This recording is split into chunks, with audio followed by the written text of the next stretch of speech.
Leader 1 is ready for some aerial combat with today's game, Mission X for your Intellivision. And look, explosions, awesome. Let's go ahead and take Mission X, let's pop it in my Intellivision and see how it holds up today. Let's go to the game. Mission X was published by Mattel and carries a copyright year of 1983. It is based on the 1982 Data East arcade game. It was programmed by John Tomlinson, who would later help program the Intellivision game Tower of Doom. The manual opens with the following, which includes several words in all caps, which I will try to represent with my voice inflection as I read.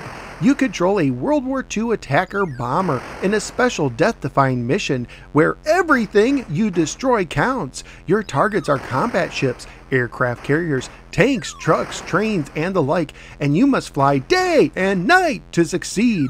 You can fly your plane up, down, left, right, or at an angle, and both drop bombs and shoot bullets. Watch out for the enemy! They always fire at you from the ground and chase you in the air.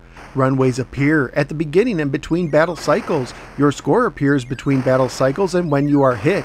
There are 4 skill levels and 12 types of targets. Both single and multiple hits are possible. Scoring gets tougher by the minute. This is prime time war action! If you fail the first time, you are given 3 more chances. So blow them to pieces! Score high and get your mission right!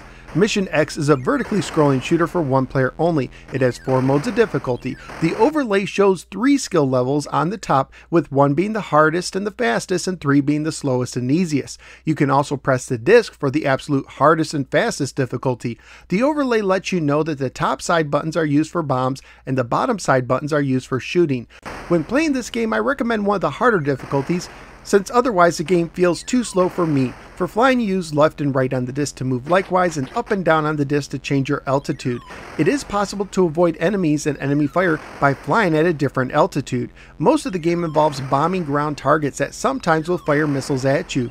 Occasionally you will face enemy planes that you could shoot down. From time to time you will come across a runway. If you go over the runway at your lowest altitude, you will get 80 bonus points for every second you are on the runway. But if you bomb the runway at the lowest altitude, you will end up blowing yourself up. And if you bomb the runway from a higher altitude, you will lose 1,000 points. Scoring wise, you get 10 points for destroying a portion of a road, 20 points for destroying part of a train track, 50 points for destroying anti-aircraft guns, 80 points for tanks, 100 points for destroying a small ship or a train car, 150 points for destroying one part of a bridge, and 500 points if you destroy both parts of a bridge, 150 points for destroying a truck, 200 points for the large ship, 300 points for the train engine, 500 points for aircraft carriers, and 500 points for destroying a plane.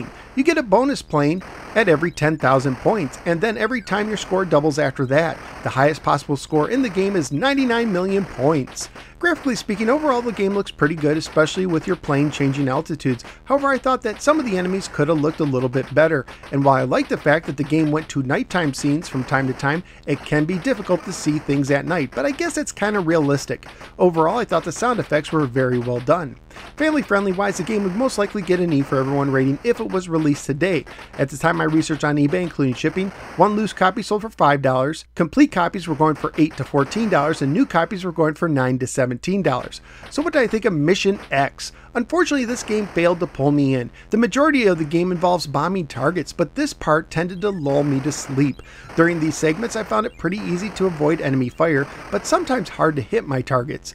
A Xevious-like crosshair would have been nice. However, the plane portions tend to be frustrating, as they often showed up too quickly to react. I almost wish the game would have spent more time focused on the plane action, with the bombing simply being used for bonus points. Overall, the game controls pretty well. However, games like this don't always work best with the Intellivision controller, as any attempt to button mash using the stiff side buttons can lead to some painful fingertips.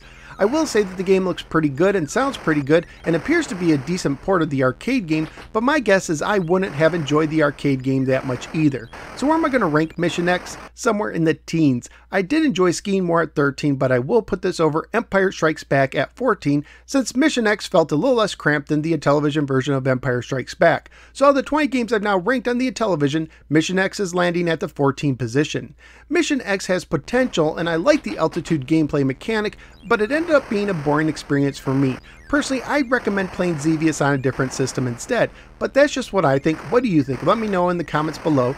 Also, please click like and subscribe, follow me both on Facebook and Twitter, and check out some of my many other videos covering retro video games, toys, mini arcades, plug and plays, and more. At this time, I'd like to thank Mark A for supporting the show on Patreon. Thank you, Mark.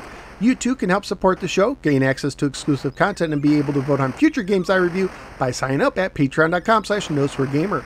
Thank you for giving me a little part of your day, and I look forward to seeing you next time on the next episode of the No Swear Gamer. Take care and watch out for planes coming out of nowhere.